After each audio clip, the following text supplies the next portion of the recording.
Time News Roman spasi 1,5 font 12. Itu sekitar 150 sampai 180 halaman. Itu biasanya gue kerjain dalam waktu 1 sampai 3 bulan. Gila, banyak banget. Padahal gue tuh tadi mau nanya tipis, bukan tipis halaman yang gue tanya. Ya, halamannya yang tipis tapi tebel ininya bayarannya. Amin! Ya, welcome to Ngobak, tempat ngobrolnya anak kreatif. Yeay!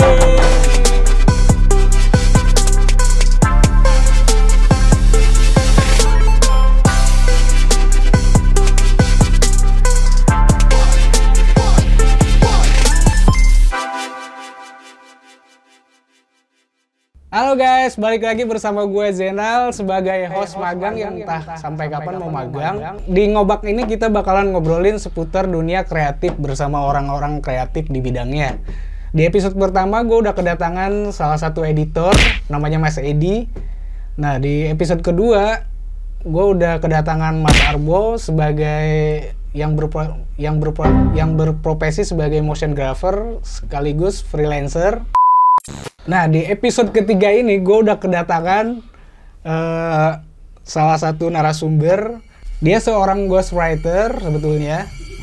Nah, gue penasaran nih, apa sih ghostwriter itu? Nah, sekarang dia udah ada di samping gue. Kita tanya-tanya langsung aja yuk. Halo Bam. Halo. Oke. Gue malu sih. Malu lagi. Ini sebenarnya kita udah lama ya, bareng ya? Ya, nah, cuman kita kenal, gua gabung di Hello Motion itu sejak 2016.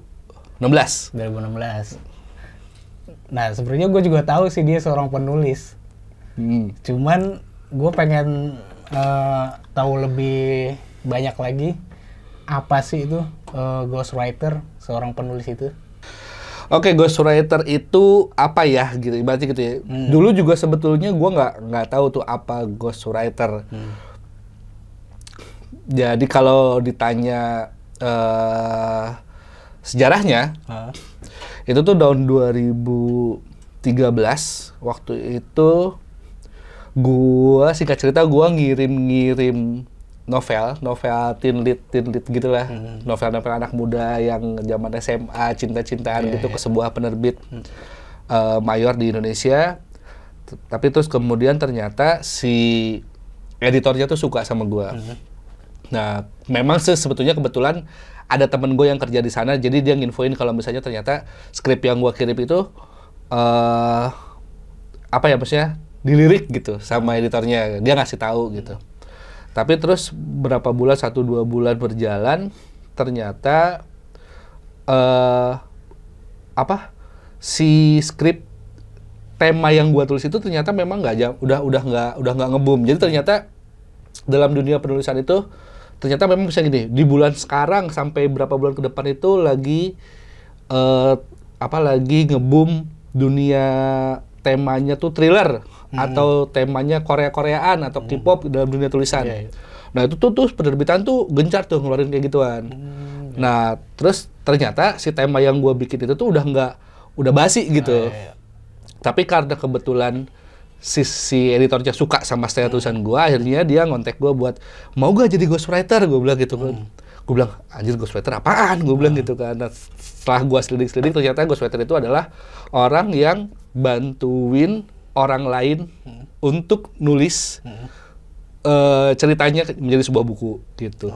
Itu sih gitu. Jadi dari situ akhirnya perjalanan gue sebagai seorang ghostwriter itu dimulai itu di tahun 2013. Gitu. Berarti 2013 lu masih SMA tuh? Anjir, gue baru lulus kuliah itu. Oh, baru lulus Gue lulus kuliah dari Undip, jurusan Sastra Indonesia 2013 awal bulan Januari. Kemudian gue balik dari Semarang, gue balik ke Jakarta. Sebetulnya memang dari Jawa, walaupun gue jurusan sastra, gue nggak ada bayangan buat jadi penulis sebetulnya. Yang gue pengen itu sebetulnya cita-cita gue sebagai seorang lulusan seorang sastra yang idealis gitu. Ibaratnya gue tuh pengennya jadi editor buku. Dulu gue punya cita-cita gini, kayaknya akan bangga buat gue kalau misalnya gue bisa jadi seseorang yang berada di balik lahirnya sebuah buku atau bahan bacaan yang fenomenal. cita-citanya kayak gitu. Tapi ternyata gue bukan dijadiin sebagai takdir gitu ya. Ibaratnya bukan bikin gue jadi seorang editor, malah gue jadi seorang ghostwriter, orang yang nulisinnya kayak gitu. Jadi itu gue baru lulus kuliah tahun 2013, terus kemudian berapa bulan kemudian akhirnya gue itu. Gue baru tahu ternyata kalau editor sama ghostwriter tuh beda. Beda. Kalau ghostwriter kan orang yang nulisinnya nih. Jadi biasanya tuh ghostwriter itu dikontak ketika ada seseorang narasumber, biasanya public figure atau artis, yang dia punya story yang oke, tapi setahu gue biasanya ada 2 kondisi. Yang pertama adalah ketika si artis tersebut nggak bisa nulis. Dalam artian maksudnya buat nuangin ke dalam tulisan si story-nya itu dia nggak bisa gitu. Karena kan nulis kan berkaitan dengan EYD, plot segala macam, banyak kayak gitu. Terus kemudian itu yang pertama. Atau yang kedua, si artisnya dia bisa nulis tapi waktunya nggak ada. Nah akhirnya orang-orang kayak gua, ghostwriter ini dipanggil lah oleh penerbitan atau misalnya dari si penulis itu sendiri untuk bantuin dong gitu. Jadi akhirnya ya udah gear gua biasanya gua bawa recorder, kita ngobrol beberapa sesi bisa 4-5 kali, terus kemudian gua rekam.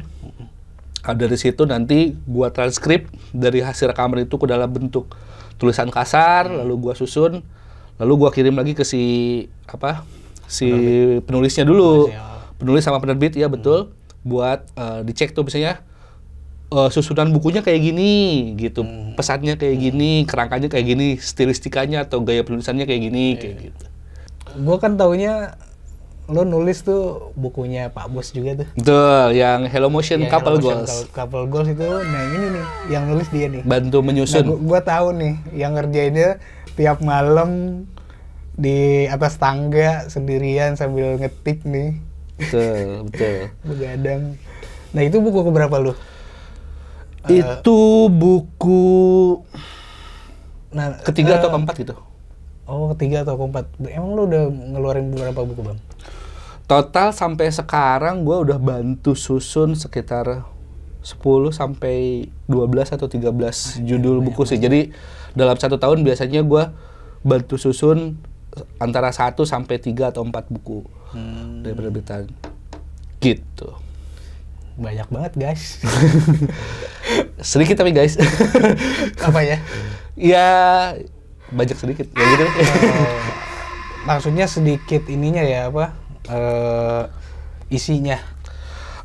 Biasanya kalau dalam ghostwriting itu gue biasanya diminta oleh penerbitan itu, karena selama ini biasanya baru beberapa buku sih yang gue bantu susun dari penulisnya yang minta. Kebanyakannya dari penerbitan. Tapi memang standarnya rata-rata gue bantu nulis itu sekitar mereka minta 150 halaman Word, Time News Roman, spasi 1,5, font 12. Itu sekitar 150 sampai 180 halaman.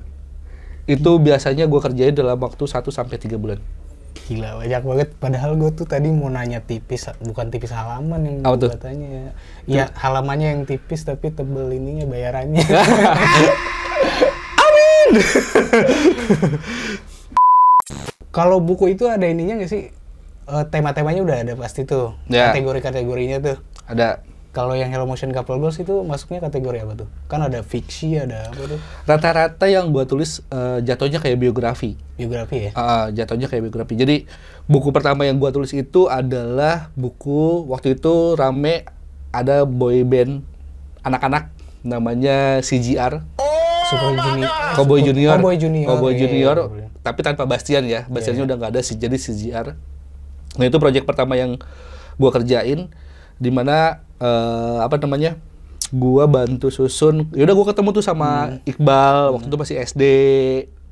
Siapa namanya? Kapan itu? 2013 itu. Oh. Ketemu di rumah, ketemu di sekolah, sama si Kiki, sama si Aldi juga. Terus kemudian itu temanya tentang keseharian mereka gitu. Ada yang temanya seperti itu. Terus kalau misalnya yang Hello Motion Couple Goals yang bos kita punya, itu tentang perjalanan mereka ngebangun Hello Motion. Jadi di situ dituliskan. Jadi uniknya buku itu adalah covernya tuh ada 2, depan belakang. Jadi kan memang Hello Motion ini memang diciptakan atau dibangun oleh Mas Wadid. Tapi kemudian ada peran serta Ibu CEO, Ibu Ari yang memang membantu secara bisnisnya seperti apa. Nah, akhirnya si buku itu tuh dari sisi Mas Wadidnya itu ngomongin tentang kreativitas, lalu di sisi Mbak Arinya itu ngomongin manajemennya seperti apa. Jadi covernya ada 2. Dan lu bisa baca dari depan atau belakang, lu bakal dapetin insight yang berbeda tentang bagaimana mereka ngebangun Hello Motion. Kayak gitu. Ada yang kayak gitu, ada yang tentang perjalanan cinta, kayak gitu juga ada. Bisa kayak contohnya ada salah satu orang influencer Instagram muslimah gitu. Tahu nih gue nih. Gitu. Ada beberapa soalnya yang gue kerjain kayak gituan. Ya udah tentang perjalanan mereka ketemu pasangannya, tentang dia nemuin cintanya, ada yang kayak gitu juga, ada yang tentang dunia animasi juga ada. Waktu itu gue bantuin nyusun Adit Sopo Jarwo waktu itu pas lagi meledak-meledaknya, ngomongin tentang indahnya Adit Sopo Jarwo seperti apa. Itu juga ngomongin tentang pipeline bagaimana tim kreatif dari AMD Animation itu ngebangun Adit Sopo Jarwo. Jadi memang, tapi rata-rata kalau misalnya personal jatuhnya biografi. Biografi ya? Kayak gitu. Kesulitan lu sebagai seorang ghostwriter apa sih? Biasanya yang sering lo temuin kesulitannya apa sih? Kesulitannya, tantangannya karena kan emang lu harus interview si ininya kan. Betul. Tantangan paling pertama adalah nemuin stylenya. Jadi biasanya karena kan gini, otomatis kan lu harus nyesuaiin si orang ini seperti apa. Betul. Dan lu harus riset ya. Jadi biasanya gue selalu minta ke setiap penulis itu adalah gue minta sampel tulisan lu. Sederhananya kalau misalnya ada di sosmed, gue cek dia kalau nulis caption kayak gimana sih, kayak gitu. Atau misalnya dia pernah nulis artikel atau apa, ya udah gue minta kayak gitu biar gue baca, biar coba gue sesuaikan kayak gitu. Itu yang pertama, perkara stilistika, stylenya ya, style tulisannya, karakteristik tulisannya. Terus yang kedua adalah waktu sih biasanya. Jadi kadang-kadang dapat jadwal yang cukup padat, tight banget. Sementara mereka ini kan yang gue bantu tulis ini kan public figure ya, dengan segala macam kesibukannya, jadwalnya yang susah gitu. Itu sih yang kadang-kadang kayak ya. Kadang lo nya bisa, dianya nggak bisa. Ya, gue sih harus selalu bisa ya, kasarnya kan kita udah janjian nih, Mas ketemuan ya di A misalnya gitu. Udah nyampe datang ternyata, Mas sorry ternyata gue ada ini cabut, anjir gue udah jauh-jauh gitu, gitu. Ya mestinya ya itu adalah salah satu bentuk resiko kerjaan ya. Tapi memang perkara waktu sih, jadwal yang memang kadang-kadang suka susah. Jadi kadang ada kita hari ini ketemu baru bisa ketemu lagi nanti sebulan lagi atau 2 minggu atau 3 minggu gitu. Enaknya kan sebetulnya propernya, oke hari ini ketemu dulu, gue dapat bahan, gue coba susun kerangkanya seperti apa. Abis itu nanti gue lempar ke dia oke atau enggak segala macamnya gitu kan. Dari situ kita kembangin, ya kan. Nah kadang-kadang tuh setelah pertemuan pertama buat ke pertemuan berikutnya itu kadang-kadang itu tadi waktunya yang susah. Gitu. Itu sih kadang-kadang, terutamanya di situ. Kalau selebihnya sih ya enggak. Asal yang itu udah lancar ya. Iya. Kadang kalau misalnya fase wawancara udah kelar nih, bahan semuanya udah dapat, kan tinggal di gua. Tinggal gua nyusunnya aja gitu gimana. Kayak gitu. Dalam penulisan buku nih, biasanya lo dapat inspirasi dari mana tuh Bang? Kalau kayak contohnya yang punya Pak Bos nih.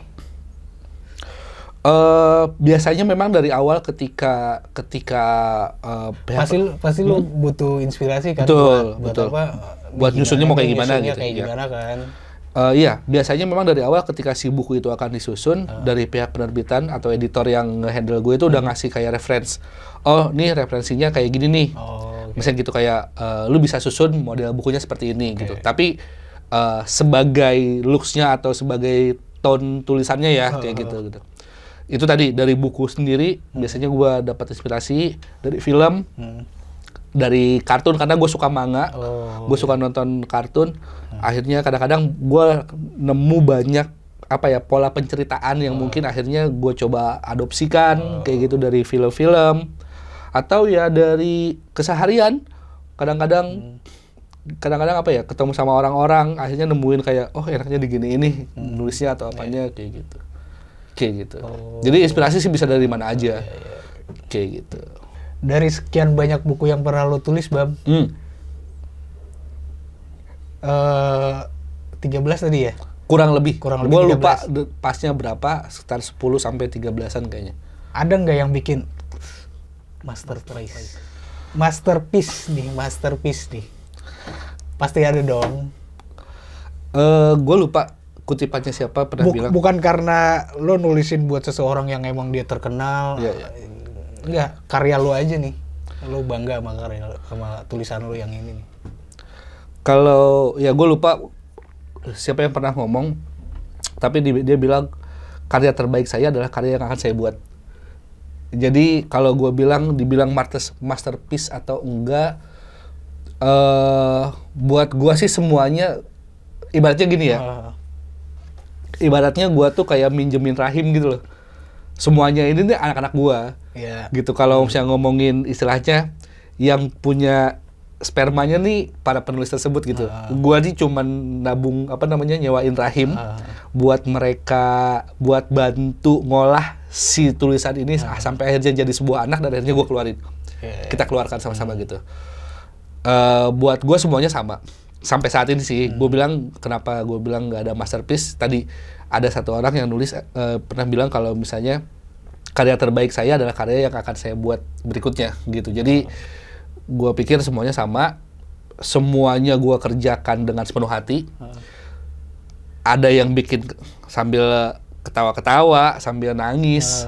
Gue pernah di fase pengen breakdown, kayak oke, gue nggak lanjutin nih, nyerah. Gue pernah nyerah sendiri sih gitu, kayak malam-malam gue saking nggak bisanya nyusun kalimat atau kayak ini udah ada topiknya udah jadi gitu.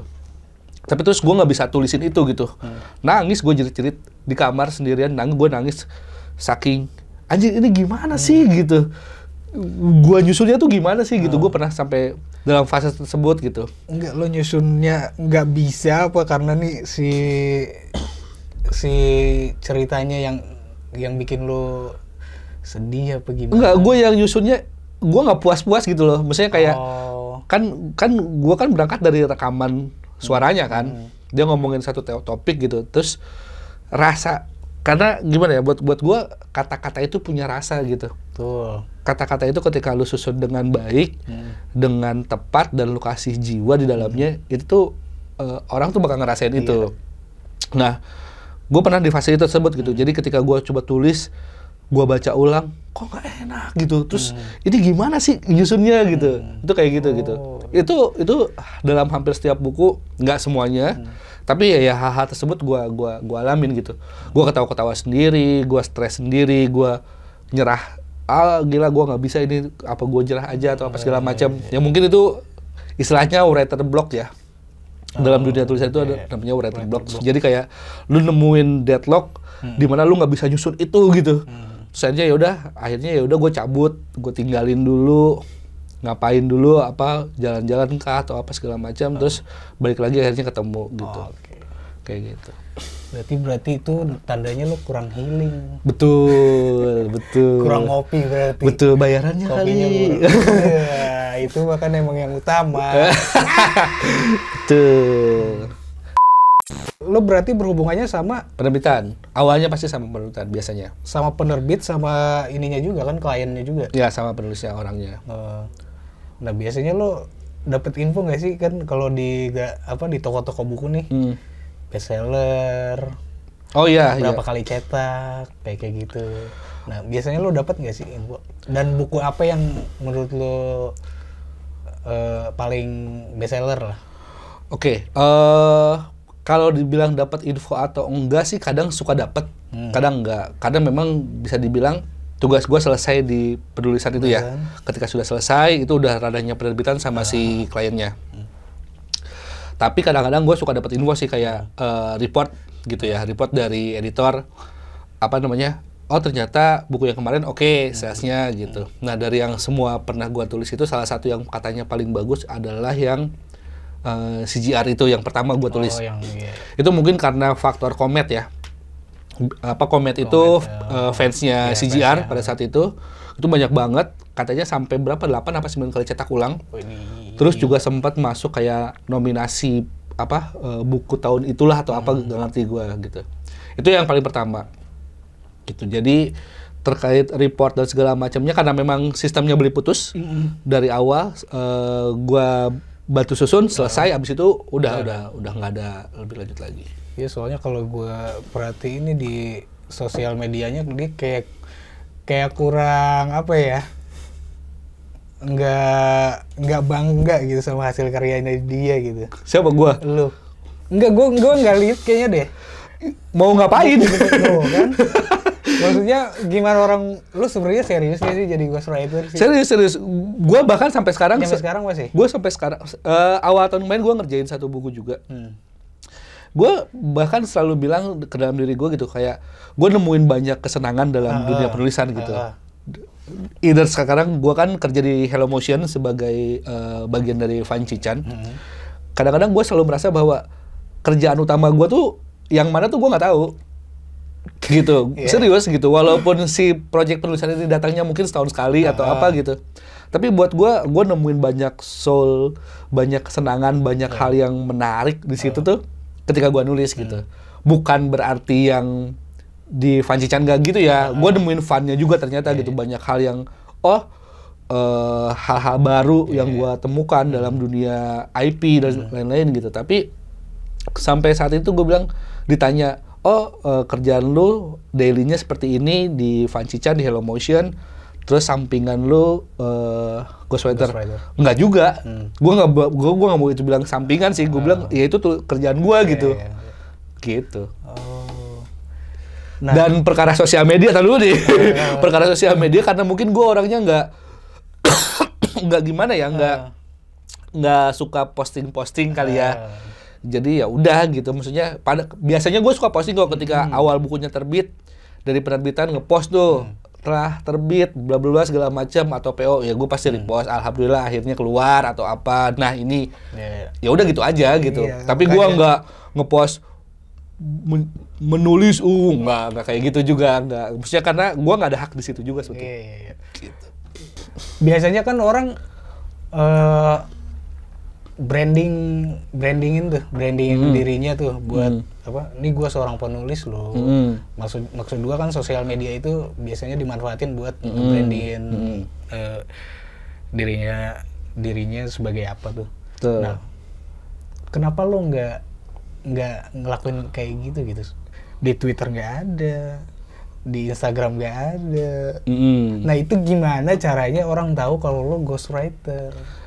Ya mungkin karena klien gue udah tahu dari editor langsung kali ya, atau dari orang-orang yang editor ini si penerbit. Betul. Dari penerbitan langsung udah tahu gue kualitas tulisan gue seperti apa, misalnya seperti itu. Terus kemudian atau dari klien-klien gue jaga hubungan baik kok rata-rata sama klien dan sama penulis-penulis yang gue bantu. Jadi ketika mereka, ya contohnya yang tahun ini gue tulis nih, tahun sebelumnya gue nulis bukunya dia, kemudian dia ngontek lagi, tolong tulisin lagi. Ada salah satu orang juga yang influencer juga, 2019 gue bantu tulisannya, terus kemudian tahun kemarin yang mana nih, yang Ukti apa yang Habib? Yang Ukti. Yang Ukti itu bantu tulisin lagi kayak gitu. Terus ya udah gitu. Jadi buat gue sih dari situ aja linknya gitu. Ya mungkin someday gue bakal buka gitu, tapi buat sementara ya sosial media gue buat gitu aja udah gitu. Buat haha receh ngepost bocah. Berarti pentingnya networking guys. Betul. Berarti dari penerbit lu cuma nerima aja gitu ya? Apa maksudnya? Ini ada klien nih, tulisin dong. Contohnya kayak itu biasanya kayak Mas mau ada project ini, misalnya nulisin si A kayak gitu kan, mau nggak, bisa gitu kan. Terus biasanya ada termsnya kayak tapi deadline-nya gini atau gini segala macam gitu. Pernah ada yang dites juga. Jadi kayak Ini salah satu hal, mungkin tadi siapa yang pernah bangga ya, salah satunya selain bos gue adalah gue bantu nulisin bukunya Bang Panji. Oh, Panji Pragiwaksono. Yang mana nih? Yang Septic Tank. Septic Tank itu adalah buku tentang pengalamannya Bang Panji waktu pas nyebur ke dunia politik. Jadi waktu itu pas mau nulis, karena memang sebelumnya nggak pernah berkaitan dengan dunia politik ya. Jadi waktu itu ya udah Bang, gue diminta buat boleh nggak ngirim contoh tulisan tentang politik. Kagak ada kan? Oh ya udah gue bikin dulu, gue bilang gitu. Ya udah gue bikin sampel tulisan bertema politik, terus dikirim. Akhirnya Bang Panjinya oke. Ya udah akhirnya ketemu, ngobrol, wawancara berkali-kali sampai akhirnya si bukunya terbit kayak gitu. Nah, oke, ngomongin bukunya kita stop dulu, kita geser dulu. Kita geser ke topik lain. Nah, ini sebenarnya masih ada hubungannya tuh sama buku tuh. Gue pengen nanya, Bam, awalnya gimana sih lo akhirnya bisa gawe di Hello Motion? Nah, oke. Nah, ini juga tadi yang gue bilang terkait tantangan ya. Makanya gue nggak mau bilang hambatan tapi tantangan. Dan akhirnya mungkin berujung suatu hal yang baru. Bawa gue ke dalam petualangan baru gitu. Jadi waktu itu kan gue dikontak sama penerbitan untuk bantu nulisin bukunya Mas Wadid, gitu kan. Nah, tahun 2016, lalu kemudian ya udah dapat kontaknya Mas Wadid sama Mbak Ari, akhirnya berangkatlah ke Hello Motion di Tebet, ngobrol. Nah, cuman memang ternyata pada saat itu mereka lagi sibuk banget nyiapin event Hello Fest. Betul. Gitu. Nah, akhirnya beberapa kali gue datang ke Tebet, terus kayak nggak dapet tuh, padahal udah janjian, tapi ternyata mereka sibuk. Gitu, mereka sibuk, akhirnya rencana interviewnya gagal gitu kan. Kayak gitu yang lo bilang nih. Iya, nah akhirnya tuh terus mereka berinisiatif lah gitu kayak, gini deh, lu mau nggak? Karena kebetulan waktu itu memang di Hello Fest ini kan butuh banyak orang banget untuk jadi volunteer dan freelance dan segala macamnya lah buat nyiapin banyak hal. Gue ditawarin lah tuh, untuk bantuin pasar Hello Fest. Guys, Hello Fest ini adalah Hello Motion Festival yang biasanya diadain setahun sekali sama Hello Motion. Nah, itu terakhir tuh di JCC ya? Yang waktu sama gue itu 2016 itu JCC. Oh, di JCC itu biasanya ada pasarnya sama cosplay, terus ada lomba film pendek, animasi, action gitu. Nah, itu biasanya di Hello Fest. Ya, nah itu terus gue diminta bantuin buat ngurusin pasar tuh, ngurusin tenan-tenan. Gue juga sebenarnya nggak tahu tuh ngurusin tenan atau apa segala macam, gue nggak tahu. Terus ya udahlah, gue bilang, gue pikir-pikir daripada gue udah datang ke sini tapi terus nggak dapat apa-apa gitu kan. Mungkin dari pihak manajemen mikirin kasihan kali di bocah udah jauh-jauh datang ke sini tapi terus gagal interviewnya, jadi dikasihlah gue kerjaan lain tuh. Jadi mendingan lu standby ke kantor berapa hari sekali, pas memang lagi momennya ada, yaudah kita wawancara gitu. Nah, akhirnya tuh sambil gue bantuin itu sekitar berapa bulan ya? Dari 4 bulan apa 5 bulan gue lupa. Jadi gue sambil freelance bantuin pasar, lagi ngomong sama tenan atau apa segala macam, terus tiba-tiba ada waktu meeting nih, yuk ngobrol, wawancara, kayak gitu. Nah, dari situlah itu awal mulanya tuh. Awal mulanya tuh di situ tuh. Jadi gue ikutan festival Hello Fest itu sampai acaranya di JCC. Nah, terus kemudian setelah itu, nah ternyata memang gue juga baru tahu tuh kalau misalnya ternyata Hello Motion ini atau Mas Wadid ini punya fansichan. Dan awam banget, gue nggak tahu dunia IP itu seperti apa. Lalu mungkin ngelihat kinerjanya gue yang mau aja disuruh-suruh kali gitu kan, maksudnya ya udah gitu kan, mau orangnya ya udah ayo kerjain gitu. Terus akhirnya gue ditawarin lah tuh, gitu selesai Hello Fest kelar, buku kelar, gue ditawarin, lu gabung sama kita yuk gitu kan, ngerjain fansichan, dia bilang gitu. Terus gue bilang, Cicat apaan gitu, gue nggak ada sama sekali bayangan. Terus dia bilang sama nggak ada bayangan. Waktu itu gue belum resmi jadi karyawan ya. Terus akhirnya gue ditanya tuh, lu punya paspor nggak? Gitu. Akhirnya oh ada, gue bilang gitu. Ya udah ikut kita yuk ke Jepang gitu. Itu absurd sih buat gue, suatu hal yang sangat absurd ya. Maksudnya mereka bilang bahwa mereka juga saat itu dalam proses belajar IP itu seperti apa, ngembangin karakter seperti apa segala macam. Akhirnya gue diajak ke Jepang untuk untuk belajar, datang ke sebuah event namanya Content Tokyo. Itu di mana pasar tentang dunia IP karakter dan macam-macam konten itu dijual belikan di sana. Gede banget eventnya, selama hampir 3 hari atau 4 hari di Jepang. Beres dari sana balik ke Indo, terus yaudah ya lu gabung aja di sini, bantuin kita ngurus Fancichan gitu. Nah di Hello Motion ini lu kan berarti di divisi Fancichan ya? Tuh. Divisi Fancichan lu sebagai apa sih?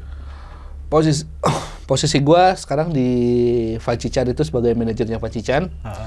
Itu bisa dibilang gua manage tim dari mulai tim ilustrator, terus kemudian tim sales juga, kayak gitu. Ya intinya sih ngurusin hari-harinya lah ibaratnya gitu. Atau ketika misalnya ada klien atau orang-orang yang mau collab atau kerja sama Cican, itu nanti juga sama gua. Gitu. Nih gue tiap hari kerja sama dia seperti apa Cican. Cuman gue bingung mau nanyain apaan. Itu tadi perjalanannya Babang sebagai akhirnya bisa gabung bersama Hello Motion, yang mana ternyata itu juga ada kaitannya dengan penulisan buku ya. Nah, oke Bang, sebelum gua closing nih, gua minta tips dong buat penonton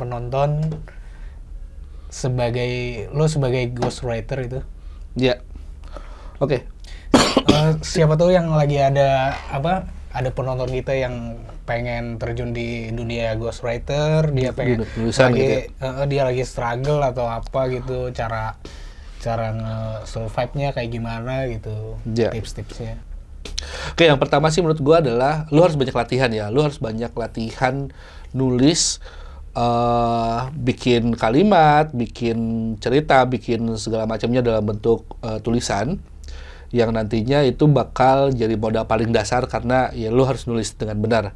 Kemudian dari situ lu harus nyoba berbagai macam tulisan, karena ghostwriter ini mau nggak mau lu dituntut ketemu sama banyak orang dengan banyak style yang berbeda. Jadi ibaratnya bunglon lah, lu harus bisa ngebunglon antara tulisan seperti ini dengan tulisan seperti itu gitu, supaya tone-nya atau warna tulisannya berbeda. Itu yang pertama terkait teknisnya. Terus yang kedua adalah jaga attitude, itu yang paling penting, sikap. Ketika lu sudah kebangun sebuah koneksi, coba deliver dengan sebaik mungkin. Misalnya kayak gue biasanya gini, kira-kira berapa lama mas? Dia bilang gitu kan. Oke, gue ngukur nih dalam hitungan gue, 2 minggu selesai. Gue bilang 3 minggu. Atau misalnya 2 minggu selesai, harusnya jangan 3 minggu, gue bilang. Kalau misalnya ternyata memang waktu lu masih aman, oke, lu bilang 3 minggu. Tapi 2 minggu lu harus selesaikan. Supaya, ternyata cepet nih. Padahal sebetulnya lu, itu triknya ya, lu udah prepare bahwa 2 minggu bisa selesai. Atau ternyata, berapa lama mas? 2 minggu bisa gua kelarin gitu. Ya lu harus bisa lebih cepat kalau bisa, gitu. Jangan sampai klien lu nunggu, gitu. Terus kemudian akhirnya kan kayak, mana nih nggak deliver nih, update tulisannya segala macam kayak gitu. Itu jangan sampai tuh kayak gitu. Perkara waktu itu penting banget supaya jadi kelihatan integritas lu ngerjain sesuatu itu seperti apa. Kalau gua sih tipenya gua usahain bolanya tetap di mereka gitu. Jadi ketika gua pegang bolanya cepet-cepet gua eksekusi supaya bisa gua lempar lagi. Dan itu nggak cuma dalam perkara tulisan. Dalam hal lain di dunia pekerjaan gue sekarang di Fancichan pun gue selalu seperti itu gitu. Gue punya waktu, cepet-cepet kerjain, maksimal, habis itu lempar, kayak gitu. Terus kemudian tadi attitude itu penting, karena lu ketemu sama orang lain, ketemu banyak orang, cara ngomong lu, gestur lu, segala macam itu harus lu jaga. Jangan so asik. Oke, lu harus supel, harus mingle sama orang, tapi jangan so asik juga. Jangan songong, karena kalau misalnya lu sampai dinilai nggak enak, nggak cuma lu yang kehilangan klien, tapi penerbitan yang lu bawa juga. Asalnya kan lu represent dari sebuah penerbitan kan. Kliennya udah susah-susah nih mau nulis, tiba-tiba gara-gara kelakuan lu kagak bener, dia cabut. Penerbitan juga yang rugi, kan kayak gitu. Jadi lu harus baik, karena apa? Karena ketika lu berhasil jaga hubungan dengan si kliennya, bukan nggak mungkin itu akan panjang. Contohnya ada salah satu orang nih, ibaratnya salah satu panutan gue juga, namanya Mas Augie Fantinus. Augie Fantinus, ya. Augie Fantinus ini adalah, dia waktu itu gue bantu nulis untuk buku Jam, judulnya Jam. Dia mantan manajer tim basket putri Indonesia yang berhasil dapat medali emas SEA Games tahun 2015. Ya. Nah, buku yang gue susun itu adalah itu tadi, tentang perjalanan dia jadi seorang manajer dengan lika-likunya segala macam gitu. Karena memang Mas Augie orangnya baik banget juga. Kemudian ya kita berhasil menjaga hubungan baik ibaratnya gitu ya, gitu. Kita ngobrol segala macam. Ternyata proyeknya panjang nih. Di belakang itu nggak cuma perkara nulis buku. Gua ada proyek ini nih, apa nih segala macam gitu. Kan jadi suatu hal juga buat lo. Kayak gitu. Itu tadi. Kemudian yang ketiga adalah tadi sosial media yang mungkin saat ini belum gua kerjain. Gitu. Kalau misalnya memang lu punya platform sosial media apapun, kan sekarang tuh ada tuh kayak Medium lah atau apalah buat nulisin, atau Kompasiana atau apapun, atau LinkedIn. Lu bisa showcase karya-karya lu di situ, atau karya karsa atau apapun itu bisa lu pakai buat showcase karya-karya lu, supaya orang-orang bisa lihat, siapa tahu nanti ada penulis atau ada editor atau dari penerbitan yang memang ternyata suka, atau klien langsung yang memang mau pakai karya lu, dia bisa kontak lu. Gitu. Jadi sekarang zamannya udah makin banyak banget, lu bisa showcase karya-karya lu, kayak sama ilustrator juga gitu kan.